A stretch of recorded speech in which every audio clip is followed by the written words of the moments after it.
കൂട്ടുകാരെ, സ്വാഗതം. ഇന്ന് ഞാൻ നിങ്ങൾക്കായി ഒരു മാന്ത്രിക കഥയുമായിട്ടാണ് വന്നിരിക്കുന്നത്. യക്ഷിയും ഒരു നമ്പൂതിരിയും. കുമാരമംഗലത്തു നമ്പൂരിയുടെ ഇല്ലം കോട്ടയം താലൂക്കിൽ വിജയപുരം പകുതിയിൽ പാറമ്പുഴ ദേശത്താണ്. ഈ ഇല്ലക്കാർ പണ്ട് മന്ത്രവാദത്തിലും മോടിവിദ്യയിലും അദ്വിതീയന്മാരും പ്രസിദ്ധന്മാരുമായിരുന്നു. അങ്ങനെയിരുന്ന കാലത്ത് കായംകുളത്തെ രാജാവിന്റെ രാജ്യത്ത് കൃഷ്ണപുരം എന്ന ദേശത്ത് ഒരു യക്ഷിയുടെ ഉപദ്രവം വന്നുകൂടി. ആ യക്ഷി സർവാംഗസുന്ദരിയായ ഒരു മനുഷ്യസ്ത്രീയുടെ വേഷം ധരിച്ചുകൊണ്ട് നാട്ടുവഴിയിൽ പോയി നിൽക്കും.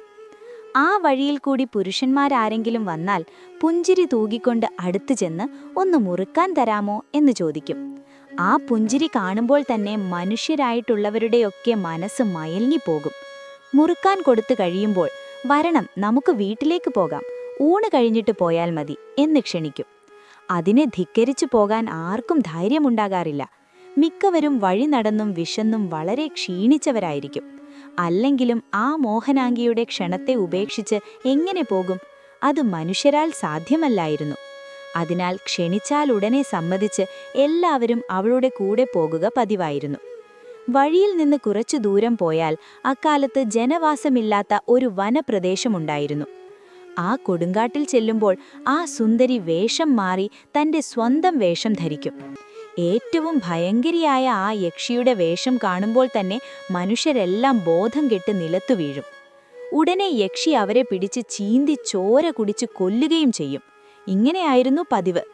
ഇങ്ങനെ കുറച്ചു കാലം കഴിഞ്ഞപ്പോൾ ഇത് പ്രസിദ്ധമായി തീരുകയും ആ യക്ഷിയെക്കുറിച്ചുള്ള ഭയം നിമിത്തം ആ വഴിയിൽ കൂടി ആരും നടക്കാതെ ആവുകയും ചെയ്തു.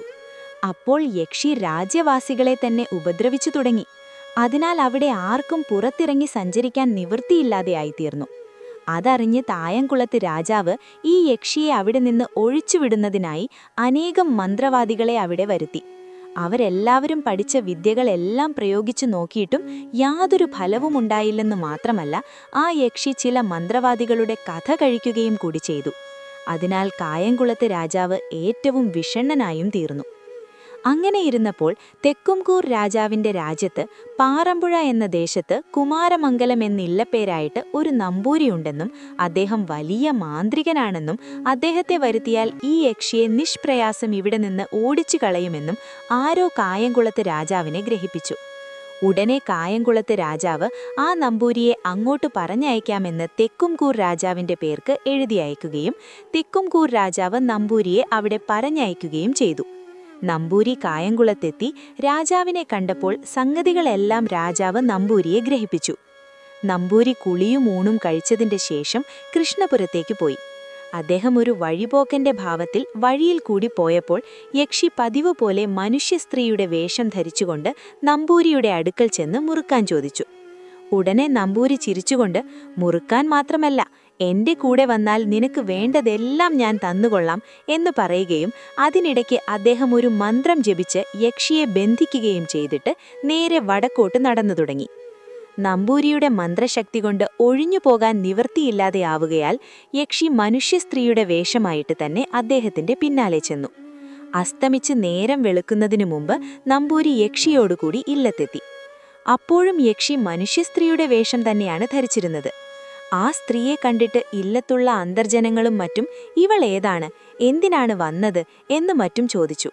അതിനു മറുപടിയായിട്ട്, അവൾ വഴിക്കു വെച്ച എന്നോടുകൂടി പോന്നതാണ്. അവൾക്ക് ഉടയക്കാരായിട്ട് ആരുമില്ല.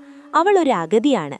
അവൾക്ക് കഞ്ഞിയോ ചോറോ വല്ലതും ആഹാരത്തിന് കൊടുത്തേച്ചാൽ അവൾ ഒരു ദാസിയായിട്ട് ഇവിടെ പാർത്തുകൊള്ളും. ഇവൾ നാലുകെട്ടിനകത്ത് കടക്കാൻ സമ്മതിക്കരുത്. രാത്രിയായാൽ ഇവിടെ ഉപഭവനമായിട്ടുള്ള മഠത്തിൽ ചെന്ന് കിടന്നുറങ്ങിക്കൊള്ളട്ടെ എന്ന് പറഞ്ഞു. അതവിടെ എല്ലാവരും സമ്മതിക്കുകയും യക്ഷി അങ്ങനെ അവിടെ താമസമാവുകയും ചെയ്തു. അതിനിടയ്ക്ക് നമ്പൂരി യക്ഷി അവിടെ നിന്ന് പൊയ്ക്കളയാതിരിക്കാനായിട്ട് യക്ഷിയെ ഒരു ഇരുമ്പു നാരായണത്തിന്മേൽ ആവാഹിച്ച് ആ നാരായം ഇല്ലത്ത് നടുമുറ്റത്ത് തറയിൽ തറയ്ക്കുകയും ചെയ്തു. അങ്ങനെ ഇരുന്നപ്പോൾ ഒരു മന്ത്രവാദത്തിനായി നമ്പൂരിക്കൊരു ദൂരസ്ഥലത്തേക്ക് പോകേണ്ടത് അത്യാവശ്യമായി തീർന്നകയാൽ അദ്ദേഹം പോയി. ആ തരത്തിന് യക്ഷി അന്തർജനങ്ങളുടെ അടുക്കൽ അടുത്തുകൂടി നാലുകെട്ടിനകത്ത് കടന്ന് സ്ഥലമൊക്കെ ഒന്ന് കാണുന്നതിന് അനുവദിക്കണമെന്ന് അപേക്ഷിച്ചു. അന്തർജനങ്ങൾ ആദ്യം കുറച്ചൊക്കെ വിരോധം പറഞ്ഞുവെങ്കിലും യക്ഷി വളരെ താഴ്മയോടുകൂടി നിർബന്ധപൂർവം വീണ്ടും വീണ്ടും അപേക്ഷിക്കുകയാൽ അകത്ത് കടന്ന് ക്ഷണത്തിലൊന്ന് നോക്കിക്കണ്ടുകൊണ്ട് വേഗത്തിൽ പുറത്തിറങ്ങിക്കൊള്ളുന്നതിന് അവിടുക്കം അനുവദിച്ചു. ഉടനെ യക്ഷി നാലുകെട്ടിനകത്ത് കടന്ന് ഓരോ സ്ഥലങ്ങൾ നോക്കിക്കണ്ടു തുടങ്ങി. അപ്പോൾ എന്തോ ആവശ്യത്തിനായിട്ട് അന്തർജനങ്ങൾക്ക് അടുക്കളയിലേക്കൊന്ന് പോകേണ്ടതായി വരികയാൽ അവർ പോയി. ആ തക്കത്തിന് യക്ഷി നടുമുറ്റത്തിറങ്ങി നമ്പൂരി ജപിച്ച് തരച്ചിരുന്ന നാരായം ഊരിയെടുത്തു. അപ്പോൾ യക്ഷി ബന്ധനവിമുക്തയാവുകയാൽ പെട്ടെന്നവിടെ നിന്നിറങ്ങി ആകാശമാർഗേണ പോയി കളഞ്ഞു. അന്തർജനങ്ങൾ തിരിച്ചു വന്നപ്പോൾ ദാസിയെ അവിടെ എങ്ങും കാണായികയാൽ അവർ വളരെ വിഷണിച്ചു. നമ്പൂരി വരുമ്പോൾ ചോദിച്ചാൽ എന്താണ് പറയേണ്ടതെന്നുള്ള വിചാരമാണ് അവരെ അധികം സന്തപിപ്പിച്ചത്. അപ്രകാരം തന്നെ പിറ്റേ ദിവസം നമ്പൂരി മടങ്ങി വന്നപ്പോൾ ദാസി എവിടെ എന്ന് ചോദിച്ചു. എന്തോ ഇന്നലെ ഉച്ചയായപ്പോൾ മുതൽ അവളെ ഇവിടെ കാണുന്നില്ല എന്ന് അന്തർജനങ്ങൾ മറുപടി പറഞ്ഞു.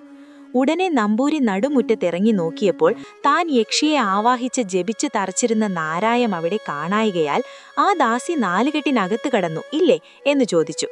സമ്മതിക്കാതിരിക്കാൻ നിവൃത്തിയില്ലാതെയായകയാൽ അന്തർജനങ്ങൾ പരമാർത്ഥമെല്ലാം സമ്മതിച്ചു. ബന്ധനവിമുക്തയായ യക്ഷി യഥാപൂർവം കൃഷ്ണപുരത്ത് തന്നെ ചെന്നെത്തി. അവിടെ വഴിയെ പോകുന്നവരെയും രാജ്യവാസികളെയും പൂർവാധികം ഉപദ്രവിച്ചു തുടങ്ങി. അതറിഞ്ഞപ്പോൾ രാജാവ് പിന്നെയും വ്യസനാക്രാന്തനും ഭയവിഹ്വലനുമായി തീർന്നു. അപ്പോൾ ചില സേവന്മാർ ആ നമ്പൂരിക്കൊന്നും കൽപ്പിച്ചു കൊടുക്കാഞ്ഞതുകൊണ്ടാണ് അദ്ദേഹം പിന്നെയും യക്ഷിയെ ഇങ്ങോട്ട് വിട്ടയച്ചത്. ഇനിയും അദ്ദേഹത്തെ തന്നെ വരുത്തി എന്തെങ്കിലും തക്കതായ സമ്മാനം കൽപ്പിച്ചു കൊടുത്താൽ അദ്ദേഹം ഈ യക്ഷിയെ ബന്ധിച്ചു കൊണ്ടുപൊക്കോളും. അദ്ദേഹമല്ലാതെ വേറെ ആരു വിചാരിച്ചാലും ഉഗ്രമൂർത്തിയായ ഈ യക്ഷിയെ ഇവിടെ നിന്ന് ഒഴിച്ചുവിടാൻ സാധിക്കുകയില്ലെന്നുള്ളത് ഇവിടെ അറിഞ്ഞിട്ടുള്ളതാണല്ലോ എന്നറിയിച്ചു.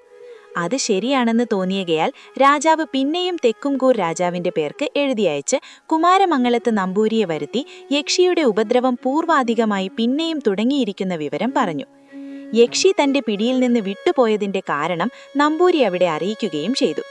അപ്പോൾ രാജാവ്, ആട്ടെ, ഇനി എന്താണ് വേണ്ടത്? ഏതുവിധവും ഈ ഉപദ്രവം ഇവിടെ നിന്ന് മാറ്റണം.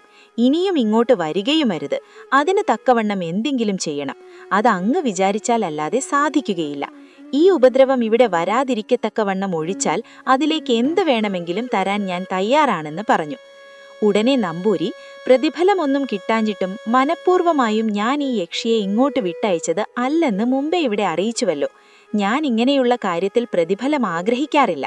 ആരെങ്കിലും എന്തെങ്കിലും മനസ്സോടുകൂടി തന്നാൽ വേണ്ടെന്ന് വെക്കാറുമില്ല. അങ്ങനെയാണ് എൻ്റെ പതിവ്. ഏതെങ്കിലും യക്ഷിയെ ഞാൻ ഇനിയും ബന്ധിച്ചു കൊണ്ടുപോകുകയും ഇനി ഇങ്ങോട്ട് തിരിച്ചു വരാത്ത വിധത്തിൽ എവിടെയെങ്കിലും സ്ഥിരമായി ഇരുത്തുകയും ചെയ്യാം. പ്രതിഫലത്തിന്റെ കാര്യം തിരുമനസ്സുപോലെ എന്ന് വീണ്ടും അറിയിച്ചു. ഇത് കേട്ട് രാജാവ് ഏറ്റവും സന്തോഷത്തോടുകൂടി, എന്നാൽ അങ്ങനെയാവട്ടെ, നമ്പൂരി യക്ഷിയെ കൊണ്ടുപോയി എവിടെയെങ്കിലും സ്ഥിരമായി ഇരുത്തിക്കഴിഞ്ഞാൽ ഉടനെ ഇവിടെ വരണം, ശേഷമെല്ലാം അപ്പോൾ പറഞ്ഞുകൊള്ളാം എന്ന് പറഞ്ഞു. ഇത് കേട്ട് നമ്പൂരി പതിവായി നിൽക്കാറുള്ള സ്ഥലത്തേക്ക് പോയി. നമ്പൂരിയെ പ്രത്യക്ഷമായി കണ്ടാൽ യക്ഷി മറഞ്ഞു കളഞ്ഞെങ്കിലോ എന്ന് വിചാരിച്ച് അദ്ദേഹം വഴിവിട്ട് കാട്ടിൽ കൂടിയാണ് പോയത്. അങ്ങനെ ചെന്ന് അദ്ദേഹം യക്ഷി നിന്നിരുന്ന സ്ഥലത്തോടടുത്ത് ഒരു മരത്തിന് മറഞ്ഞു നിന്നുകൊണ്ട് കൈവശമുണ്ടായിരുന്ന നൂൽച്ചരടെടുത്ത് യക്ഷിയെ നോക്കി ഒരു മന്ത്രം ജപിച്ച് 3 കെട്ടുകെട്ടി. അതോടുകൂടി യക്ഷിയെ ബന്ധിക്കുകയും കഴിഞ്ഞു. ഉടനെ അദ്ദേഹം വടക്കോട്ട് നടന്നു തുടങ്ങി. പിന്നാലെ യക്ഷിയും പോയി. ആ പ്രാവശ്യം യക്ഷി പോയത് നമ്പൂരിക്കല്ലാതെ മറ്റാർക്കും തന്നെ കാണാൻ പാടില്ലാത്ത വിധത്തിൽ ദേഹം മായയാൽ മറച്ചുകൊണ്ടാണ്. ഇങ്ങനെ പോയി നമ്പൂരിയുടെ ഇല്ലത്തിന് സമീപമായപ്പോൾ യക്ഷി നമ്പൂരിയോട്, ഞാൻ ഒരിക്കൽ അങ്ങയെ ചതിച്ച് ഒളിച്ചു പോയവളാണ്. എങ്കിലും അത് വിചാരിച്ച് അങ്ങയെ ഉപദ്രവിക്കരുത്. ഇനി ഞാൻ അങ്ങയുടെ ഇഷ്ടം പോലെ ഇവിടെ താമസിച്ചുകൊള്ളാം. എങ്കിലും എന്നെ ദാസ്യവൃത്തിക്ക് നിയമിക്കരുത്. അതെനിക്ക് ഏറ്റവും സങ്കടകരമാണ് എന്ന് പറഞ്ഞു. ഉടനെ നമ്പൂരി, നീ ആരെയും ഉപദ്രവിക്കാതെ മര്യാദയോടുകൂടി ഇവിടെ താമസിച്ചു കൊള്ളാമെങ്കിൽ നിന്നെ ഞാൻ എൻ്റെ പരദേവതയുടെ പോലെ വിചാരിച്ച് സബഹുമാനം ആദരിക്കുകയും ആചരിക്കുകയും ചെയ്തുകൊള്ളാം. ഇനിയും നീ എന്തെങ്കിലും അക്രമം പ്രവർത്തിച്ചാൽ നിന്നെ ഞാൻ അറുത്ത് ഓമിച്ചു കളയുമെന്നുള്ളതിന് സംശയമില്ല എന്ന് പറഞ്ഞു. ഇല്ലത്തെത്തിയതിന്റെ ശേഷം നമ്പൂരി തൽക്കാലം യക്ഷിയെ അവിടെയുണ്ടായിരുന്ന ഒരു പാലവൃക്ഷത്തിന്മേൽ ഇരുത്തിയിട്ട് ഇല്ലത്തിന്റെ മുറ്റത്ത് തന്നെ ചെറുതായിട്ടൊരു ശ്രീകോവിൽ പണിപ്പിക്കുകയും ഒരു വിഗ്രഹം ഉണ്ടാക്കിച്ച് യക്ഷിയെ ആ വിഗ്രഹത്തിങ്കൽ ആവാഹിച്ച് ആ ശ്രീകോവിലിൽ യഥാവിധി പ്രതിഷ്ഠിക്കുകയും അവിടെ പതിവായി നിവേദ്യം തുടങ്ങുകയും ചെയ്തു. ഇത്രയുമൊക്കെ കഴിച്ചതിന്റെ ശേഷം നമ്പൂരി കായംകുളത്ത് രാജസന്നിധിയിലെത്തി. ഉടനെ രാജാവ് കുമാരമംഗലത്തുള്ള ഇല്ലത്തുള്ളവർ എന്നും അനുഭവിച്ചു കൊള്ളത്തക്കവണ്ണം ചവറ എന്ന ദേശത്തുള്ള വസ്തുക്കൾ കരമൊഴിവായി തന്നിരിക്കുന്നു എന്നൊരു നീട്ടെഴുതിച്ച് തുല്യം ചാർത്തി നമ്പൂരിയുടെ കയ്യിൽ കൊടുത്തു. അത് കണ്ടപ്പോൾ നമ്പൂരിക്കുണ്ടായ സന്തോഷം സീമാതീതമായിരുന്നു എന്നുള്ളത് പറയണമെന്നില്ലല്ലോ. അദ്ദേഹം അത്രയൊന്നും വിചാരിച്ചിരുന്നില്ല. നമ്പൂരി യാത്ര പറഞ്ഞു പോയ സമയത്തും രാജാവ് അദ്ദേഹത്തിന് അനേകം സമ്മാനങ്ങൾ കൊടുത്തു. എല്ലാം കൊണ്ടും നമ്പൂരി അത്യന്തം സന്തുഷ്ടനായി ഭവിച്ചു എന്ന് പറഞ്ഞാൽ മതിയാകും. പ്രതിഷ്ഠ കഴിഞ്ഞതിന്റെ ശേഷം ആ യക്ഷിയുടെ ഉപദ്രവം ഇക്കാലം വരെ എങ്ങും ആർക്കും ഉണ്ടായിട്ടില്ല. ആ യക്ഷി കുമാരമംഗലത്ത് നമ്പൂരിയുടെ ഒരു പരദേവതയുടെ നിലയിൽ ഇപ്പോഴും അവിടെ തന്നെ ഇരിക്കുന്നു. ആ ഇല്ലത്തുള്ളവർ ആ യക്ഷിക്ക് പതിവുള്ള നിവേദ്യം ഇപ്പോഴും മുടക്കം കൂടാതെ നടത്തിപ്പോരുന്നുമുണ്ട്.